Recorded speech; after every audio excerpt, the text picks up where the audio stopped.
All right. Now we're going to create another folder together. This time quickly, I'll name it Unit 2 and leave it in black color. As you can see, I now have Unit 2 here. I can also create another folder and name it Unit 3 because I'm going to work on them. So God willing, I will have Unit 3 as well. So now I have 3 folders, as you can see. All right, Dr. Walid has a question. What's the difference between a folder and an item? Dr. Walid is asking what the difference is. I usually put the repeated slides as an item. By the time we finish, God willing, I will also have Unit 3. So now I have 3 folders, as you can see.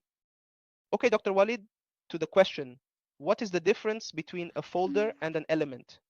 Dr. Walid says, what is the difference between a folder and an element? I usually put the repeater strips in the form of an element. Goody. We're going to get to that now, discuss folders. We're going to get to that now because I don't want to just talk about it theoretically. It might be unclear. When we created the folders, e.g., if I accidentally moved Unit 1 down, now I have Unit 3 and Unit 2, and Unit 1 is at the bottom. I can rearrange them. Hovering over Unit 1 shows a shape. I can click, hold, and move it where needed. First part, when I go inside a folder, what can I create? The best thing here is that the items. So right now, if I accidentally moved Unit 1 down, I have Unit 3 and Unit 2, and Unit 1 is at the bottom. In this case, I can also arrange them. As you can see, when I hover my mouse pointer over this area in Unit 1, this shape appears. I can click with the mouse, hold it down, and move it to the place I want to reach. So I can also organize them without any problem. This is the first part. Now that we've created the folders, when I go inside a folder, what can I create? The best thing here is that the items, so I can also arrange them to the place I want to reach without any problem. This is the first part. Now that we've created the folders, when I go inside a folder, what can I create? The best thing here is the items. And the item file, the audio file, the image, the video, the web link, all these things should be inside the folders. Why? Because I might have elements specific to the first unit. Items related to Unit 1 go in its folder. I'll create and add my item here. Organize specific work inside Unit 1. Specific to Unit 2 goes inside it. Dr. Ahmed asks about folder transitions. Generally, if you mean the folders, if I have an item for the course, I won't place it inside Unit 1, Unit 2, or Unit 3. I'll create and add an item here. So my item will be here with the folders. For Unit 1, organize work inside. For Unit 2, it should go inside, and so on. We're going to deal with the item, file, audio, video, and all those things. Dr. Ahmed asks about transition and movement of folders. Not just folders. All items, files, audio, video, web links in Blackboard can be moved. I'll go inside Unit 1 to tackle related things. But when it comes to something specific to Unit 1, it's better to organize the work inside Unit 1. If it's something specific to Unit 2, then it should go inside Unit 2, and so on. Now, we're going to deal with the item, the file, the audio, the video, and all those things. Dr. Ahmed is asking about the transition and movement, specifically regarding the folders. Well, generally, if you mean the folders, it's not just the folders. No, it's not just the folders. It's all the items. The item, the file, the audio, the video, the web link. Any item or anything present in Blackboard can be moved, not just the folders, okay?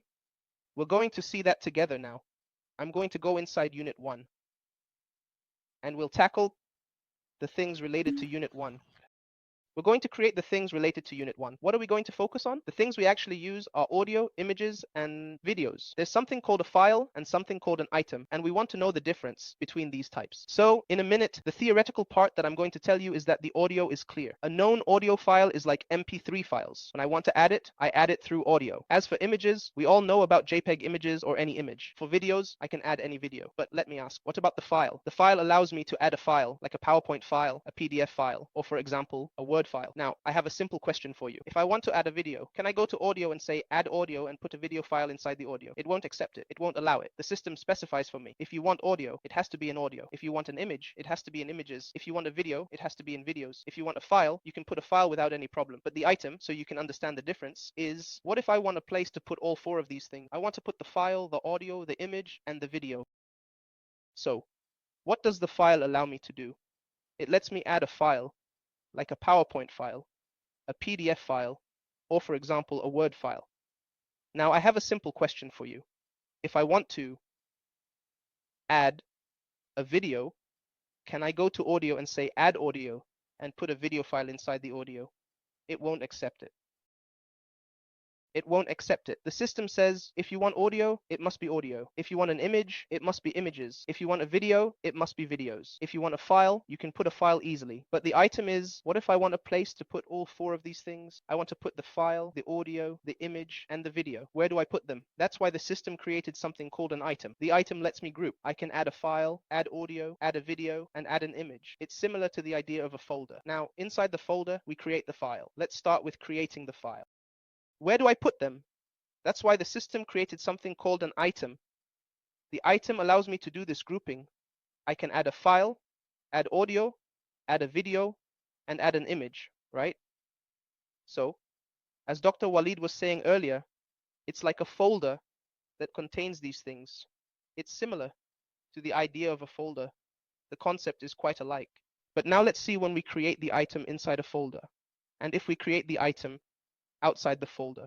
Right now, we're inside the folder, and we're going to create the first thing, which is the file. Let's start with creating the file. Name a file. Naming is constant. It must be a file. Notice, creating a file requires a location. Where to get this file? Is it available? Notice two options. Browse local files on your laptop. There are course files related to the course. To browse local files, take this link.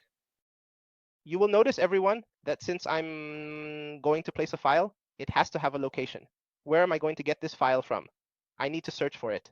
Is it available? You will see here two options. Browsing local files, which means if you want to get a file that's on your laptop, you need to click on this option if it's on your laptop. Now, there's something called course files, which are the course-related files.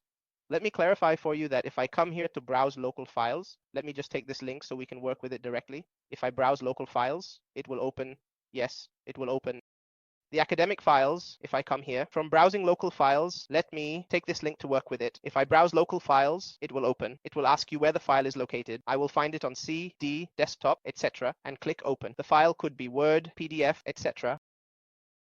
We can work with it immediately. Browsing local files prompts for location. I'll search and click open. The file could be Word, PDF, etc. Assume it's a PDF, click open. Now I have the file, its name, and type. If incorrect, select a different file. To undo, delete it, and click browse again. It will show the file location. I'll search for it on C, D, desktop, etc. and click open. The file could be Word, PDF, etc. Say it's a PDF, and I'll click open. Now I have the file, its name, and type. If it's incorrect, I can choose another file. To undo, it's like deleting it. I'll click browse local files again, select a Word file, and click open. Now I have the file, its name, and type. The first option is on my laptop. We'll discuss the second option soon. All right?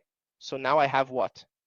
This file, this is the file name, and this is the file type. But if I realize that this file is not correct, and I want to change it, what do? I can select a different file. If I want to go back on my choice, it's like I'm deleting it. So now it's like I've deleted it, and I'll click again on Browse Local Files. So I'm going to open, for example, a Word file. Now, what do I have? It tells me this is the file name and this is your file type. There's no problem at all.